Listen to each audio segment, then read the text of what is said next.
There's another personal note that I would like to strike in the beginning. I was born in 1943 as announced by Dr. Mahotsav. That was the time when India was under British rule.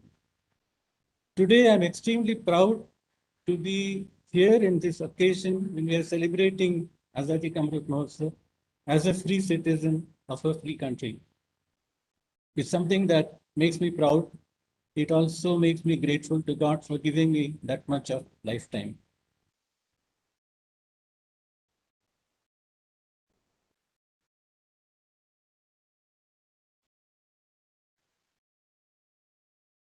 Okay.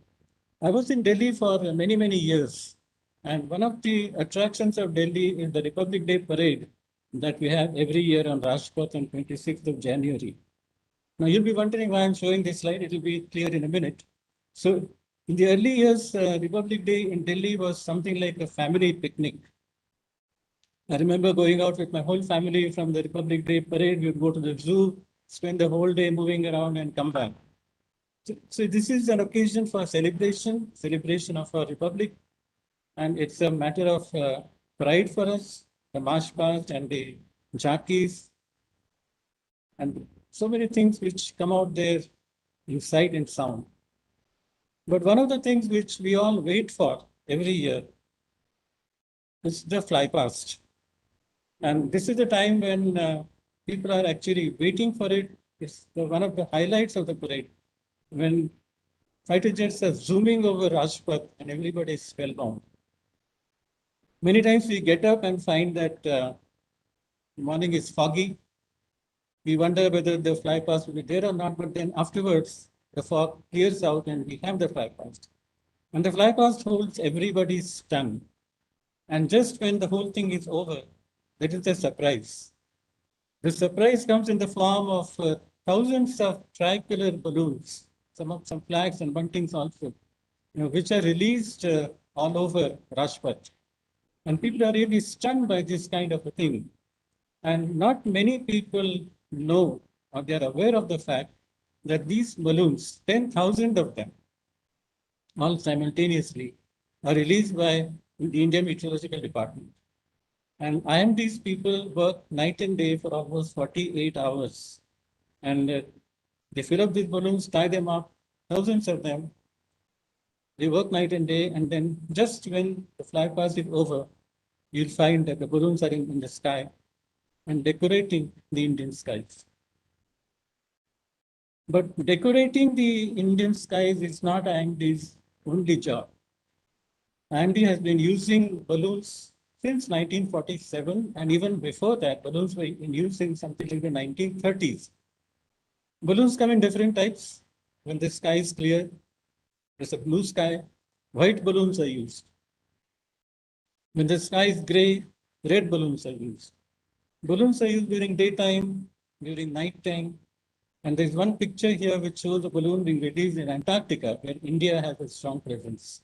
So balloons have been used at the time of independence for observations from the upper air, for getting winds, temperatures, and so on. They've been tracked by optical theodolites and later on by other instruments. But you'll be surprised that within a few years of independence, IMD had got its first weather radars. So the balloons which we still have was not the beginning or the end. It was something that was there in the 1940s. But in the 1950s, IMD got its first weather radars. A radar, as you see in this picture, is an instrument that sends radio waves into the sky. And these radio waves, they hit objects like the cloud, for example, from where they are reflected back. And the radar again receives it. So as this antenna keeps moving and scanning the sky, radio waves keep on going up and down. And when they come back, we can find out the distance, we can find out the position of clouds and where they are going, how they are growing, and so on. So it was in 1954 that X-band radars started coming at major airports in the country. And there are various types of radars, X-band, C-band, S-band, and so on. And each one of them have their own limitations and possibilities. But by 1967, India had begun making its own weather radars, something very significant. But X-band radars have limitations, particularly in cyclone situation because of the attenuation problem. So early in 1969, IMD got its first cyclone detection radar, which was established in Visakhapatnam on a very tall mountain peak called the Dolphin's Nose. And the radar on top is so high it can't be even seen from the ground. So there's a close-up of that. And these were S-band radars. So they were capable of detecting cyclones far out at sea, something like 500 kilometers away from the coast. And they could actually send the first signals that the cyclone was pretty close. And pictures like what you see in the bottom part of the ground. So there's a close-up of that. And these were S-band radars. They were capable of detecting cyclones far out at sea, something like 500 kilometers. There was some repetition, I think. Sorry for the interruption. You can continue, sir. This was some other YouTube channel thing was coming on. Someone has just started it. Okay, so this was the beginning of the establishment of a string of cyclone detection radar started from 1969. And very soon we had radars all around the East Coast and also the West Coast. So no radar could go undetected. But the real breakthrough came in 2002 when we had the first Doppler weather radar set up in Chennai. This is the view of that. The Doppler weather radar, as you know from its very name, uses the Doppler effect. The Doppler effect is something that you can see when you're caught on a highway speeding, over speeding, and so on. So the Doppler is a radar which can find out the winds of a cyclone. It is a sophisticated system, and the difference is that it is quite large compared to an S-band radar, and it is basically software driven. So cyclones can be found out when they are far out at sea, up to 500 kilometers. And the major advantage of a Doppler radar is that we can get the winds in cyclone. So we can find out the structure of the storms and its destructive power can be assessed much before it is coming nearer to the coast. So this was 2002. And at present, as of now in 2021, if you go to the IMD website, you'll find that IMD has a network of something like 29 to 30 Doppler weather radars all across the country. You just have to pick up a position or a location and you know what is happening on the coast or even within the country. And these pictures get updated every few minutes as the radar keeps on scanning the skies. So this is what happened between the balloon network in 1947 and the Doppler weather network as of now. I'm going back to 1947, pardon me, because I'll be going up and down or back and forth between 1947 as of now. Here you see a man writing a telegram. It's a weather telegram.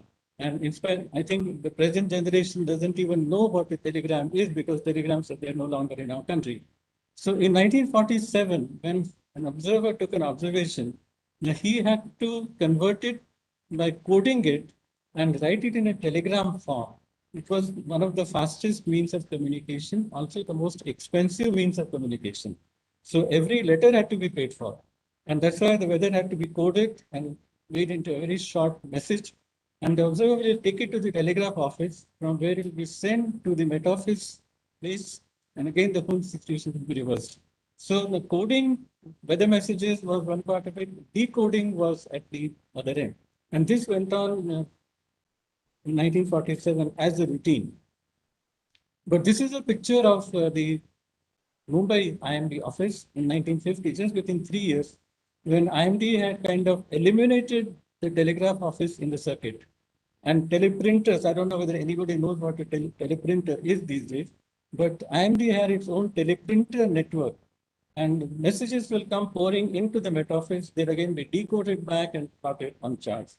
So this was the fastest means of communications in 1950. But then we jumped to 1976.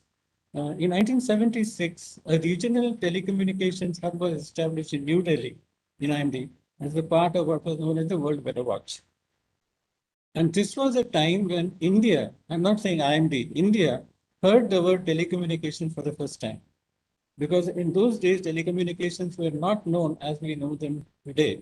So IMD Delhi was connected with places like Melbourne, Moscow, Washington, DC, and so on. And the weather data could be exchanged globally within hours of their being collection. So this was the time when IMD got connected globally, not only globally, but digitally, because we moved over to a very different means of communication. I'm coming back again to 1965. In 1960, the world's first weather satellite was launched by the US.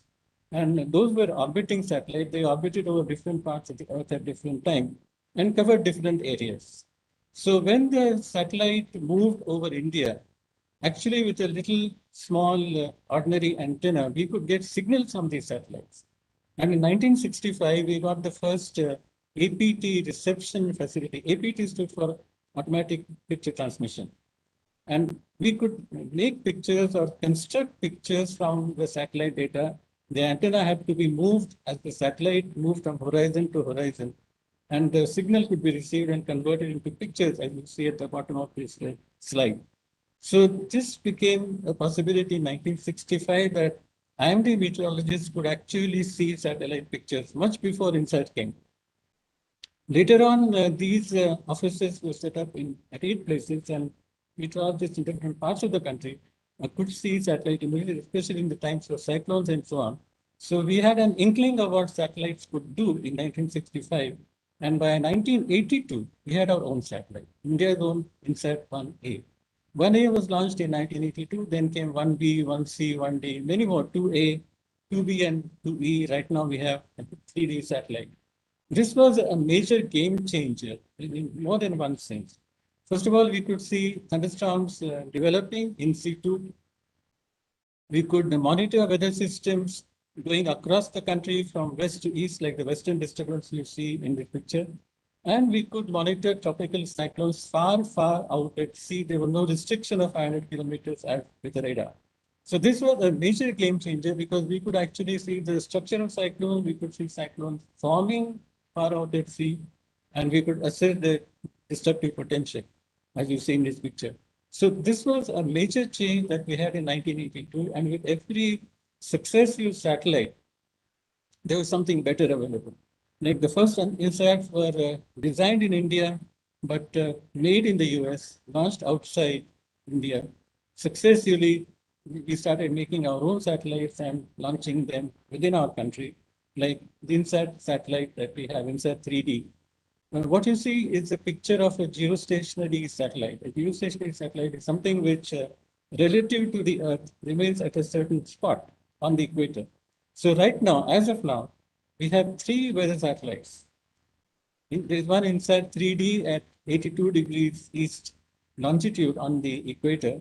Then we have INSAT 3DR, which is at 74 degrees east. So both of these satellites are in orbit.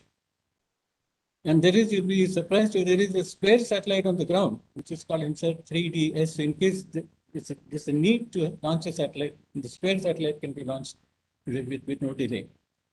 Compared to the US satellite that came twice a day over the country, INSAT 3D pictures come every half an hour. There are lots of channels. They give us a lot of information for 24 hours, and the resolution is extremely good. More than that, what INSAT 3D has is what is called a sounder. A sounder does from space what a balloon launched from the ground does. So the sounder gives us every 3 hours a complete vertical profile of temperature, humidity, and so on. Then beside that, there are many derived products like if you can track clouds moving from one place and you can derive the winds in the upper air. Or you can find out how much radiation is going back to space. You can also calculate the large scale precipitation over an area. So these are some of the products that are available, many more than that being derived all the time. So this is as of now with weather satellites. But I'm going back again much backwards in history as to what did IMD start with? IMD started with 3 traditional areas. One, of course, was agriculture. The second was shipping. And the third was aviation.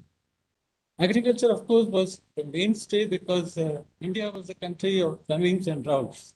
You've all heard of the Great Indian Famine of 1899, another famine of 1918, and a lot of meteorology came in the agricultural sector. Shipping was a major activity because India was under British rule. And there's a lot of trade going on between India and Great Britain. And that was basically oceanic, by the oceanic route. Ships would be caught far out on the sea in storms, some of them would be destroyed. But the return part of that, the ships would come and dock in ports and tell us what kind of weather they had experienced and inform us from their logs what kind of weather they encountered while cruising. The third picture is of civil aviation. During the Second World War, India was supporting the British, the Royal Air Force for its operation. But then after the war was over, India went in a big way to civil aviation. So these were the three traditional sectors where meteorology has been giving services all along: farming, shipping, and civil aviation. But what we started in 1947 was, this is a vintage photograph when radio stations had just come up in India, and a radio was really a thing of luxury. But those farmers who had radios, IMD started giving weather bulletins for them. You can see in this vintage picture a family appreciating the newness of the radio set in front of them. But they could hear weather bulletins given by IMD as to what kind of weather would come in the next day or two. So this was the beginning of the farmers' weather service.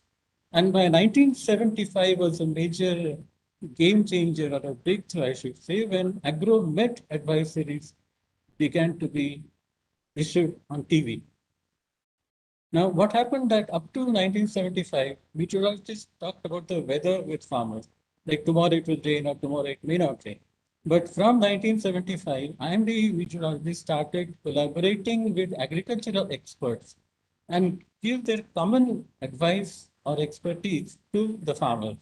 Like if it rains, what the farmer should do, or if it doesn't rain, what should the farmer do? So in those days, there was nothing like an online meeting, but IMD meteorologists would physically meet, have a physical meeting with agriculture experts twice a week, Tuesdays and Fridays. This is still continuing. And they would jointly review the situation that a farmer may encounter and start giving advisory statements. So this was at the state level in 1975. Here you can see a community TV set in front of which the whole village has gathered, and they could find out what to do about the weather. This is today's situation. From the state level, we went to the district level, from the district to the, now we have come to the block level in many places. But the you can see that this particular advisory is in Marathi because it's meant for a block in Maharashtra. And there are two distinguishing factors of this. First of all, this is a public-private partnership enterprise. Second thing is that lakhs of farmers, I think 50 lakhs if I'm correct, have registered for this service and they get this information twice a week on their phones. And this is actually the latest app that we have, because now we have come from All India Radio to Doordarshan to block level advisories, and now it's an app for farmers called Meghdut. And it shows a farm and a farmer holding a mobile phone in his hand and reading the app. And there's so much of information given in this app that whatever he wants to know, forecast information and all. And this is a joint project between the Indian Council of Agricultural Research and IMD. So this is the journey from a radio bulletin for a day to a farmer's advisory service for the next 10 days. This is, I'm coming back to civil aviation. In fact, civil aviation and IMD have gone hand in hand almost all these years. In fact, there was a time when IMD was under the Ministry of Civil Aviation. So it was almost taken for granted that you establish an airport somewhere, IMD will establish its office. So something like 18 aerodrome meteorological offices were established in the country at various major airports. And now there are something like 54 aeronautical meteorological stations which are serving civil aviation. IMD is behind the safety of passengers. I think anybody who flies a flight will keep it in mind that part of his safety is because of the work done by the IMD. And every now and then you hear of a new airport being inaugurated or a new flight service being launched. IMD is there to provide support for all of these airport and aviation activities. So those were the three traditional areas of agriculture, shipping, and aviation. But nowadays, there are so many new areas which are coming up all the time. And two of them I'm showing in this slide. One is the solar energy exploitation, that is the wind energy exploitation. You want to set up a solar energy plant, you must know where there is sunshine. So IMD is going to tell you that. You want to set up a wind exploitation farm, you want to know whether the winds are strong or not at that place, IMD has the information. But not only the site selection and the choice of a place, it is the actual running of these exploitation farms that IMD comes in. For example, you have set up a solar farm somewhere and it is cloudy most of the time. Obviously, your energy output is going to be less. Or you have put up a wind farm and the wind has dropped suddenly. It's not very strong. Your energy, electric output will be less. So it is not only in the establishment of these plants, but also in the running that IMD comes into the picture.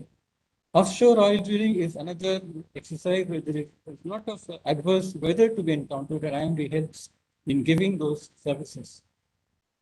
These kind of pictures are very common these days, but remember that behind all of these pictures, there is an IMD component somewhere. When disaster management officials are trying to save people, obviously they have been given the information by the IMD. When water is released from reservoirs or when there's management question, the rainfall figures have become very important. So it is in the flood management and the disaster mitigation that IMD very much in the background. Nowadays, IMD is giving data and information to civic bodies, like, for example, the Mumbai Municipal Corporation or other municipal local bodies and so on. And it is not only about the rain. The information is also about the health problems, like a heat wave coming or pollution problems, that the air is not of enough quality. So IMD is now in the picture at various levels, not only directly with the government, but with civic bodies as well. These are pictures of yatras. Yatras are a part of our life, and mostly they go through very hazardous terrain and difficult weather. You'll be surprised to know that IMD is behind the management of all of these yatras. Because if there is a snowfall somewhere, heavy snowfall, or there is strong wind blowing and heavy rains, the yatras come to a grinding halt. So IMD is in touch with the yatra authorities all the time. And there's the other opposite situation when people want snow. For example, there are tourist spots where snowfall is required for doing skiing, for example. So there IMD has to tell whether it's going to snow. Then there are highway problems. If you go to the IMD website, you will find on some clicks, you can find the weather along the national highways. So IMD monitors weather along the national highways in case the traffic gets to a bottleneck. So these are some of the current situations that IMD is involved in. But behind all of these things have been one particular thing which I would like to mention. These are the pictures of computers. And computers have always been there for helping meteorology. There is a black and white picture. It's a vintage picture of 1964. It's a computer that I myself worked on when I was young. And this was called the IBM 1620. The government had imported 6 computers of this type, and one of them was given to IMD, keeping into mind the consideration that IMD required one. Now, this computer, which was almost occupying a room, had a memory of 32K. I think some people who have never seen anything like that will be surprised that a 32K machine needed a whole room, but there it was. But it helped us to run some of the earliest elementary models of the monsoon on this computer. I was part of that exercise. And I still remember doing that. They used punch cards and so on. But the major milestone of 1988, when India imported the Cray XMP supercomputer, and the main object was to help farmers for giving them forecast for 10 days from now. And the third picture is 2018, the British supercomputer, which is one of the high-power computers of global standards, one of the few of that capacity, which is now used for weather forecasting. So with all that in mind, what are the forecasts that we give now? compared to 1947 when there was only a one-day forecast. Now we have a range of forecasts. The first is the nowcast. Go to the IMD website and click on any town or place you want to know the weather of, and a pop-up will come up. It will tell you what the weather is like, what it's going to be like in the next 4 hours. So you're free to decide whether to carry your umbrella or not to carry. Then there are rainfall warnings and alerts for 5 days. These are again available on the IMD websites. Also on the regional website for every district, they're color coded from red to yellow. Red means there is heavy rainfall possible, and every day these 5-day warnings are updated. Then there are predictions for 10 days. These are, of course, all computerized predictions. You can see the forecast here in this picture for 240 hours. And you can see within India, outside India, and all around what the predictions are likely to be from 1 day to 10 days, predictions of wind, precipitation, and so on. Then there are extended range predictions which go up to 4 weeks. And every week you get a map of India showing the rainfall, temperatures, and their anomalies. So these are the predictions for coming from 1 to 4 weeks. Every week they get upgraded. The most important of all, I should say, something which is very eagerly looked for by everybody are the monsoon long range forecasts. Well, this is not something new. IMD was doing it for a long, long time. But the change that happened in 1988 was that these forecasts were made public. And ever since, the public has become more and more interested and more using these forecasts for their own application. So 1988 was the first year when long-range forecasts of the monsoon became public. And initially, a statistical model was used. Then came a dynamical model. Then came probabilistic model. So starting from one single figure for a country as a whole and for a season as a whole, we are now giving forecasts for smaller grids, and we are also giving them month-wise. So this is a complete panorama of forecasts that we have now, and I would not forget, and this is definitely, I will stress on this, that the cyclone warning that we give now are far different than what we gave before. Earlier, there was this two-stage warning system. When the cyclone was far away from the coast, an alert was issued. As the cyclone came nearer the coast, a warning was issued. This was called the two-stage system. Then came a four-stage system that even before the cyclone formed, we would institute a pre-cyclone watch. And after the cyclone had kind of dissipated, we will give a post-cyclone outlook. This was some years back. But as of today, you can see this map. It shows cyclone Amphan of last year's month of May.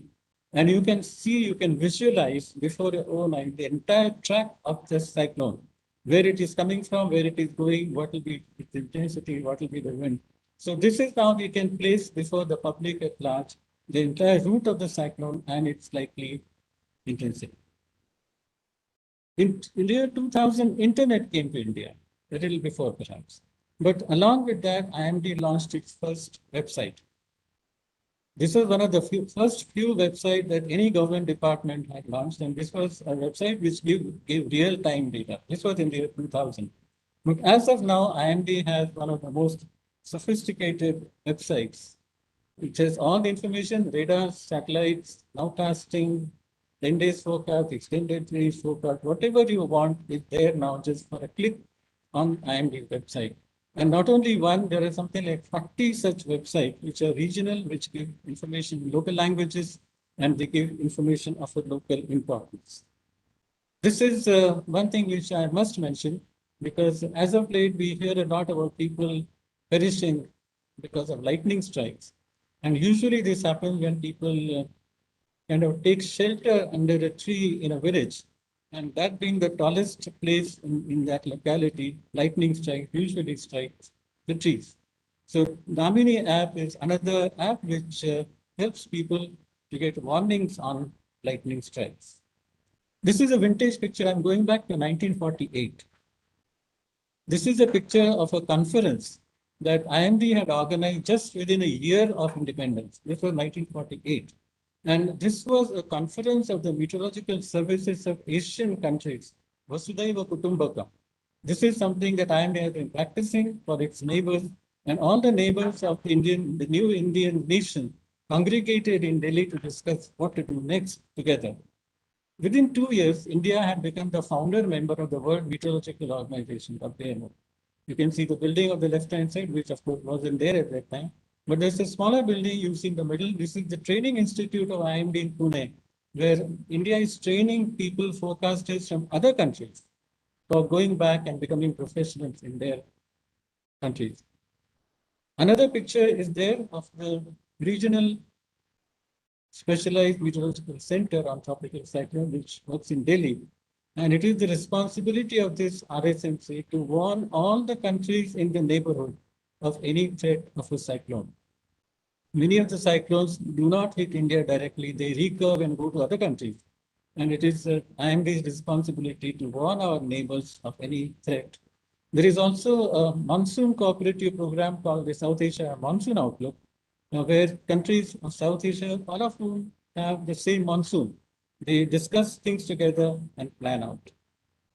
This is a pictorial view from 1947 to 2021, the journey of IMD. It's an emotional journey, I should say.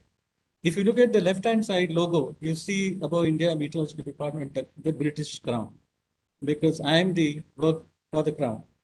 Soon after independence, this was replaced quickly by a portion of the Ashoka emblem, and two Ashoka chakras were added to the emblem. And then it was again beautified and expanded to include the entire Ashoka emblem with the words Satyameva Jayate. The words Bharat Mosam Vigyan Vibhag were added in Hindi. And the Subhashit Aditya Jayate Vrishtihi in Sanskrit was also added at the bottom. This particular logo, which tells us that Aditya Jayate Vrishtihi, reassures us that as long as there is the sun, we'll have rain. It is so particularly reassuring in today's world when everybody is talking about what is going to happen to the monsoon because of climate change. But this is a fact that is mentioned in the IMD's logo.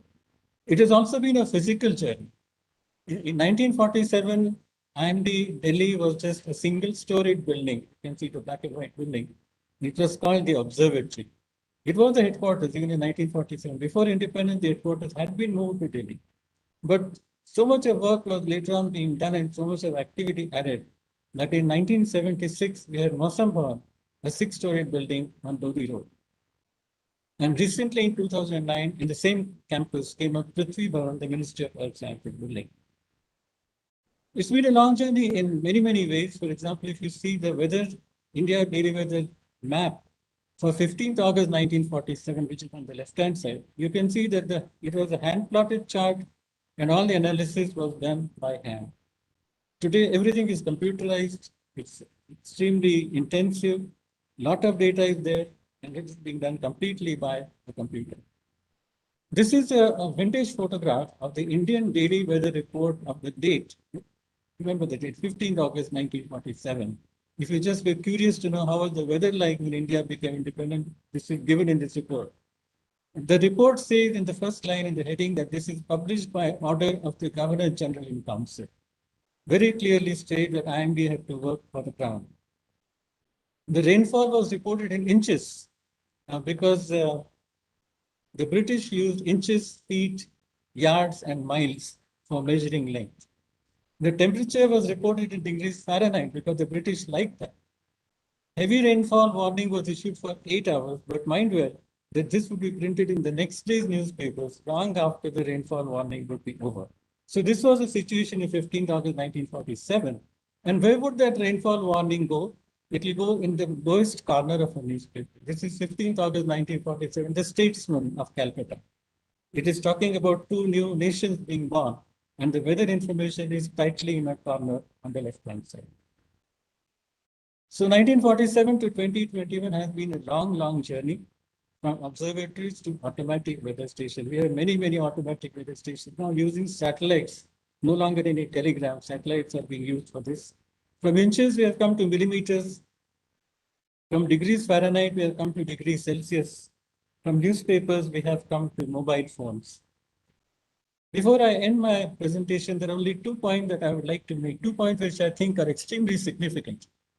When India became independent in 1947, it was a country that was marked by food shortages. Much of our grains came from other countries like the United States. And there was a time in the 1960s, I remember clearly that every citizen had to forego one meal in a week because the things that we had to eat were in great shortage. We have come from that time a very, very long distance. Since 1947, our population has increased 4 times, but our food grain production has increased 5 times. And I'm sure a major part of this has been because of meteorological services that we have offered in this particular sector. The second bullet is about, again, in 1947, when India was independent, thousands of people used to die in natural disasters. It was a very vulnerable nation. Today, the number of deaths arising or associated with tropical cyclones making landfall has reduced from tens of thousands to near zero. I think meteorological services can take a lot of credit for this particular achievement. Finally, this is almost my last slide. Meteorological services are now available to every citizen. I mean, we have come a long way because we work for the crown. Now we work for every Indian citizen. The weather is at your fingertips. This is the Mawsam app. Anybody having a smartphone can see the app, get everything, all the information it wants, whatever has happened, what is going to happen, what is the forecast, long range, short range, everything is at your fingertips. And this is certainly my last slide.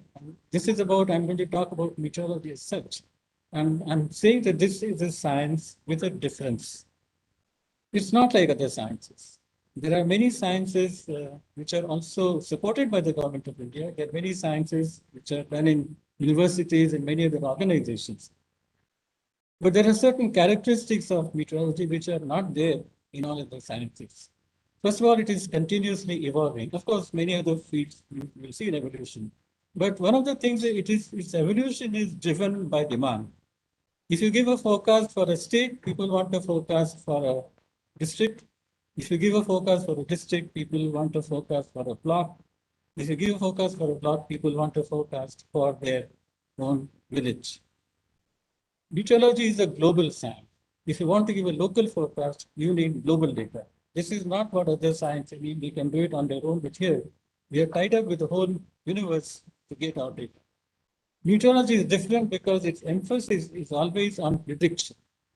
You give a prediction for a day, people want it for the next 1 week. You give a prediction for a week, people want it for a month. You give for a month and they want it for a season. So this is something that meteorology is always worried about, prediction. And the last point is that meteorology is a science that quickly translates its advances to public service. I'm not really knowing many sciences where they do excellent work in laboratories, but it takes a very, very long time to get it out into the public level. This is what meteorology does. So this is where we have come from in the last 75 years of our independence. And I'm really proud to present this kind of a history data sheet of where we have come from. And where are we going? This is my last slide. The sky is the limit. You can really, there is no limit to what you can do or where you can go. Thank you very much for listening to me.